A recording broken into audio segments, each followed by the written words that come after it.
I think now more than ever, the one thing that we need to learn as human beings is just how important it is to understand that we all experience mixed emotions, and just how important it is to understand that we all have different stories and so have different narratives around the things that happen to us. I put my 3-year-old daughter to bed last night. She was excited as she's ever been. As excited as she was at Christmas to be going to preschool tomorrow. And when she woke up this morning, I had to tell her that she wasn't going. Now, I felt lots of different emotions about that. I felt, sad at first.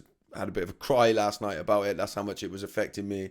And then I became angry this morning, and I wanted to be angry at someone. So I try and think of who can I point it at. And, it's the obvious one is Boris Johnson, but he feels a little bit far, too far to reach. So then I want to start being angry at people that seem, I don't know, feel more reachable. And what we all need to understand, I believe, is that I recognize that some of the things that I was thinking, feeling, and saying yesterday and this morning were not necessarily rational.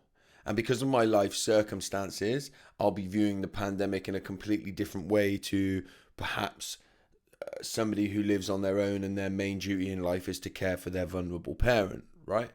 And it's not that I think that that person's views are wrong, okay? And I probably shouldn't even attempt to try and make that person's views wrong, but they're going to be looking at the world in a different way. Their needs are going to be different, so they're going to likely form a different opinion around the situation that we find ourselves in.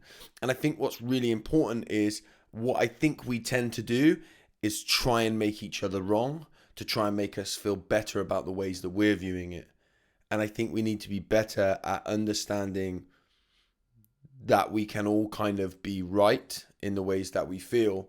And what we really need and seek is validation from one another.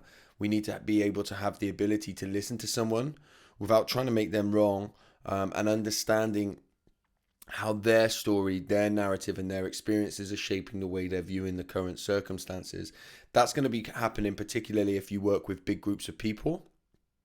They're all going to be viewing it differently.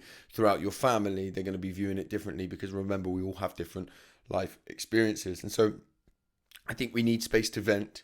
We need space to get angry. We need space to change our mind. We need space to know that some of the things that we say don't necessarily make sense in the moment. And I don't think or believe some of the things that I was thinking last night in the cold light of day, but they were there, and I recognize that they were there for the reason, and the reasons were because of what I was experiencing in that moment.